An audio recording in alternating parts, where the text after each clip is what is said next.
안녕하세요. 사랑하는 성도님, 자비의 주님이 우리와 함께 하십니다. 우리와 함께 하시는 주님을 찬양합니다. 기도합시다. 주님의 은혜를 감사드립니다. 오늘 또 저희들을 주님의 거룩하신 말씀 앞에 세워주셔서 주님을 바라보고 말씀으로 기대하게 하여 주시니 감사합니다. 매일매일의 삶, 오직 주님께 기쁨으로 순종하는 삶 되게 하여 주시옵소서. 오늘도 주님의 말씀이 선포되는 그 말씀 앞에 우리의 마음을 열고 또 믿음으로 아멘으로 고백하며 기쁨으로 순종할 수 있도록 주님의 그 소중한 말씀을 삶의 양식으로 삼을 수 있도록 인도하여 주시옵소서. 예수님 이름으로 기도합니다. 아멘. 오늘 말씀은 레위기 26장 14절에서 26절까지입니다. 그러나 너희가 내게 청종하지 아니하여 이 모든 명령을 준행하지 아니하며 내 규례를 멸시하며 마음에 내 법도를 싫어하여 내 모든 계명을 준행하지 아니하며 내 언약을 배반할진대 내가 이같이 너희에게 행하리니 곧 내가 너희에게 놀라운 재앙을 내려 폐병과 열병으로 눈이 어둡고 생명이 쇠약하게 할 것이요 너희가 파종한 것은 헛되리니 너희의 대적이 그것을 먹을 것임이며 내가 너희를 치리니 너희가 너희의 대적에게 패할 것이요 너희를 미워하는 자가 너희를 다스릴 것이며 너희는 쫓는 자가 없어도 도망하리라. 또 만일 너희가 그렇게까지 되어도 내게 청종하지 아니하면 너희의 죄로 말미암아 내가 너희를 7배나 더 징벌하리라. 내가 너희의 세력으로 말미암은 교만을 꺾고 너희의 하늘을 철과 같게 하며 너희의 땅을 놋과 같게 하리니 너희의 수고가 헛될지라 땅은 그 산물을 내지 아니하고 땅의 나무는 그 열매를 맺지 아니하리라. 너희가 나를 거슬러 내게 청종하지 아니할진대 내가 너희의 죄대로 너희에게 7배나 더 재앙을 내릴 것이라. 내가 들짐승을 너희 중에 보내리니 그것들이 너희의 자녀를 움키고 너희 가족을 멸하며 너희의 수요를 줄이리니 너희의 길들이 황폐하리라. 이런 일을 당하여도 너희가 내게로 돌아오지 아니하고 내게 대항할진대 나도 너희에게 대항하여 너희 죄로 말미암아 너희를 7배나 더 치리라. 내가 칼을 너희에게로 가져다가 언약을 어긴 원수를 갚을 것이며 너희가 성읍에 모일지라도 너희 중에 연병을 보내고 너희를 대적의 손에 넘길 것이며 내가 너희가 의뢰하는 양식을 끊을 때에 열 여인이 한 화덕에서 너희 떡을 구워 저울에 달아 주리니 너희가 먹어도 배부르지 아니하리라. 아멘. 자, 오늘 말씀은 이제 어제 말씀과는 그 초점이 정반대입니다. 이제 레위기 26장은 레위기 전체의 마지막 결론과 같은 장이라고 말씀드렸고요. 여기에서 핵심은 하나님께서 주신 이러한 계명, 레위기를 통해서 주신 이러한 모든 계명을 순종하느냐, 불순종하느냐에 따라서 하나님께서 복을 주시느냐, 아니면 벌을 내리시느냐라고 하는 것이 이제 결정이 되는데, 어제 본문은 하나님께서 너희가 내 규례를 행하면, 준행하면 너에게 이러이러한 복을 주겠다라고 하는 그런 놀라운 희망의 말씀이었습니다. 오늘은 그 반대로 하나님이 주신 이 계명을 어길 경우에 어떠한 하나님의 심판이 있는가를 보여주십니다. 14절입니다. 그러나 너희가 내게 청종하지 아니하여 이 모든 명령을 준행하지 아니하며 내 규례를 멸시하며 마음에 내 법도를 싫어하여 내 모든 계명을 준행하지 아니하며 내 언약을 배반할진대. 자, 여기에는 하나님께서 주신 언약의 말씀에 대한 하나님의 자녀들의 부정적인 그러한 모습, 반응, 다시 말하면 이 말씀을 어기는 죄에 빠지는 모습을 보여줍니다. 여러 가지 단어로 사실은 같은 의미를 반복적으로 이렇게 강조하고 있는 셈입니다. 어떻게 합니까? 청종하지 않습니다. 이 청종이라고 할 때는 하나님의 말씀에 귀를 기울이고 마음으로 말씀을 듣는다, 받아들인다라고 하는 뜻인데 그렇게 하지 않는 거죠. 이미 마음에 하나님의 말씀에 대한, 계명에 대한 그 선하고 사모하는 마음이 없어진 겁니다. 또한 명령을 준행하지 아니합니다. 하나님께서 이미 주신 그 명령에 대해서 그냥 흘려버리는 거죠. 순종하지 아니하는 겁니다. 더 나아가서 규례를 멸시합니다. 멸시한다는 것은 거부하고 무시한다는 거예요. 자, 하나님의 말씀을 듣지 않으려고 하거나 이미 주신 말씀인데 그 말씀을 순종하지 아니하거나 이제는 더 적극적으로 그 말씀을 무시하고 거부하거나 또 내 법도를 싫어하여, 여기 싫어한다는 것은 적극적인 반감을 드러내는 거예요. 이제는 아예 하나님이 주시는 말씀 자체를 싫어하는 거죠.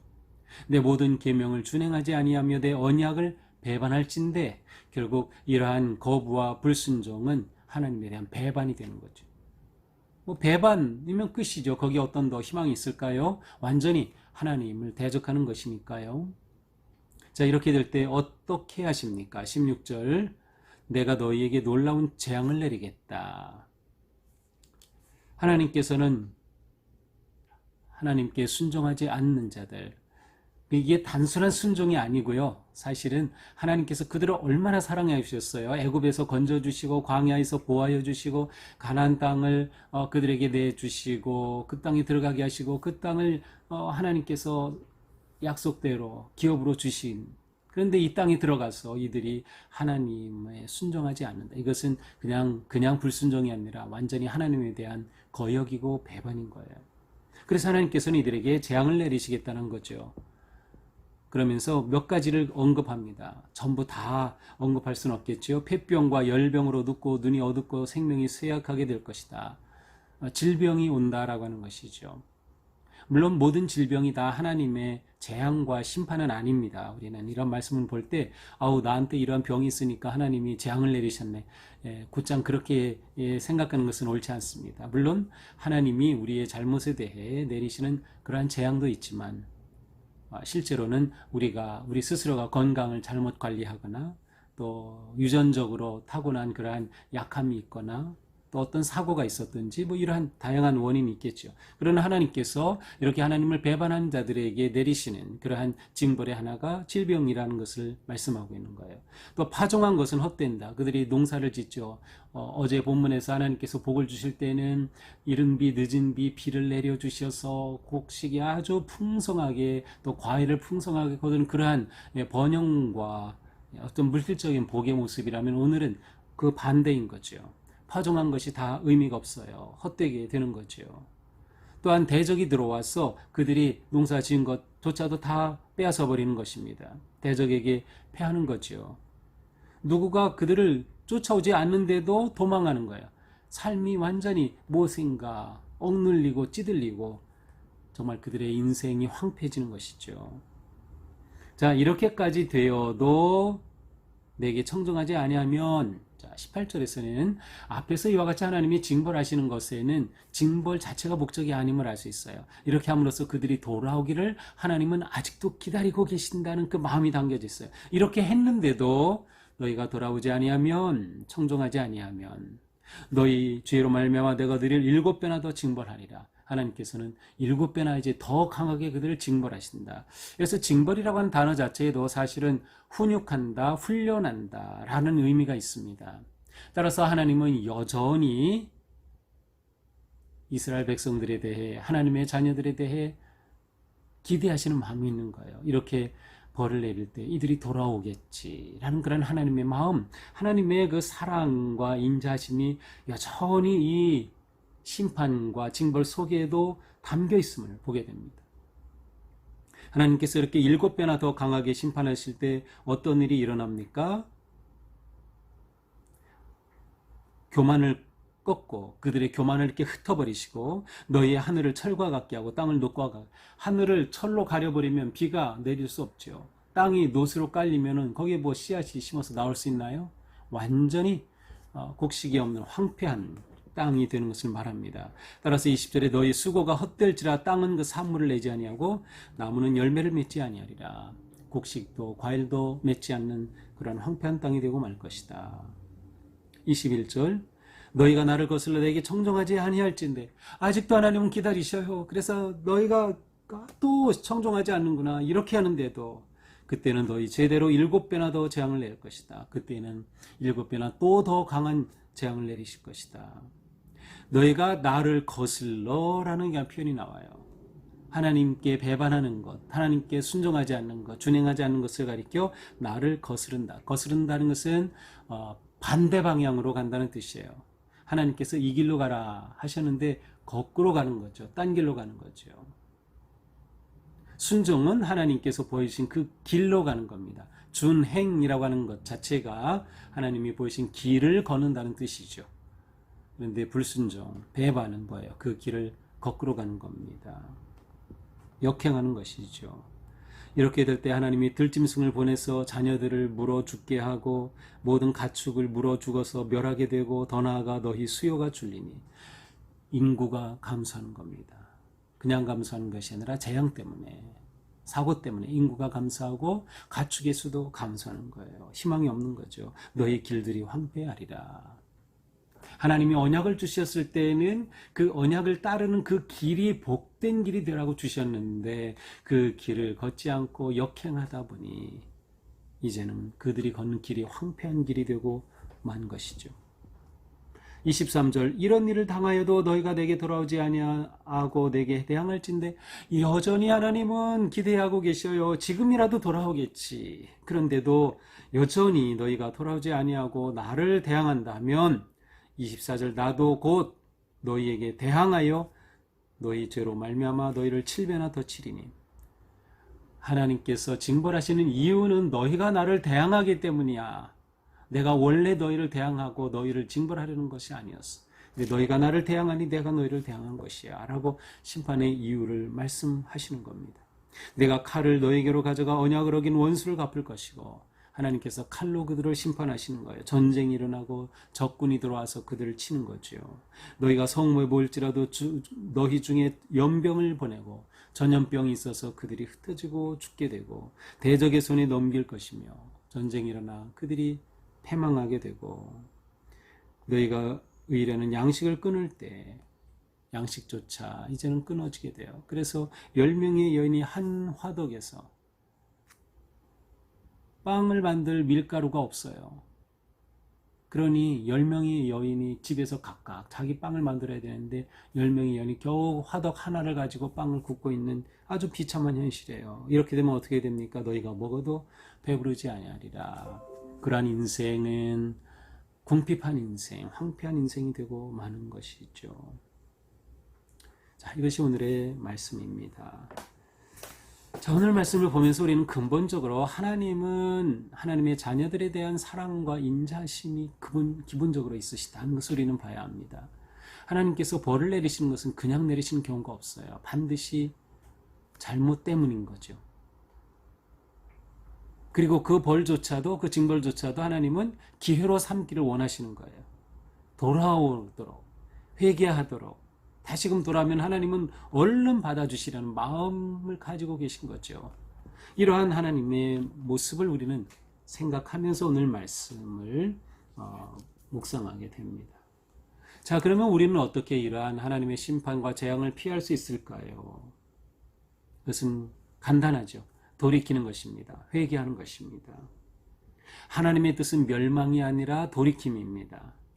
우리가 이것을 알아야 됩니다. 그래서 우리의 삶에 고난과 역경과 위기가 있을 때, 물론 그것이 다 하나님이 우리를 심판하시고 우리를 멸망시키는 것은 아니에요. 모든 고난이 다 그렇진 않아요. 다 이유와 원인은 있어요. 그러나 어떠한 경우라 하더라도 우리는 그것을 기회로 삼을 수 있다는 것은 분명해요.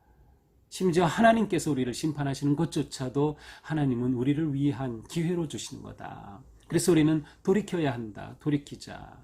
돌이키는 것이 바로 재앙을 피하는 길입니다. 회개할 때 우리는 구원을 얻게 되고 새 생명을 얻게 되는 것이지요. 결국 돌이키고 순종하는 곳에 희망이 보입니다. 어제 말씀으로 돌아가는 거죠. 순종할 때 복이 임하고 희망이 보인다. 하나님을 떠나고 대적하면 우리의 인생은 황폐해질 수밖에 없다는 것을 우리는 기억해야 합니다. 그러니 우리는 어떠한 경우라도 하나님을 떠나지 말아야 하는 겁니다. 오늘 본문에서 의도적으로 하나님의 말씀을 멸시하고 싫어하고 막 그랬어요. 이것은 정말 하나님 앞에 악한 것이죠. 의도적으로 밀어 싫어하니까 말이죠. 의도적으로 하나님을 멀리하니까 말이죠.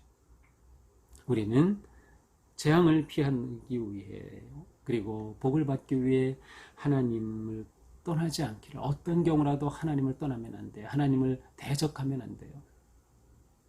언제나 하나님 앞에 우리의 삶을 내려놓고 드려야 하죠. 어떤 상황에서도 우리가 가져야 될 확신은 하나님의 사랑은 영원하다. 하나님의 인자심은 변함이 없다. 그러니 어떠한 상황에서도 나에게는 기회가 있다. 그러나 그 기회가 사라지기 전에 돌이켜야 기회입니다. 우리의 삶이 하나님 앞에 늘 바르게 세워지는 것, 이것이 우리에게는 정말 중요한 삶의 문제입니다. 우리는 매일매일 살아가면서 우리도 모르게 죄에 빠지고 유혹에 무너지며 쓰러지지만, 그러나 다시금 하나님께로 돌이킬 수 있는 회복력, 영적인 회복력이 우리 가운데 있어야 합니다. 이 영적인 회복력은 하나님에 대한 확실한 믿음이 중요합니다. 말씀이 중요합니다. 말씀이 우리에게 부딪힐 때, 우리를 깨우쳐 주실 때, 내가 돌이켜야 되는구나, 회복해야 되는구나, 내가 거꾸로 가던 길에서 바른 길로 들어서야 되는구나, 우리는 새 힘을 얻게 되기 때문이죠.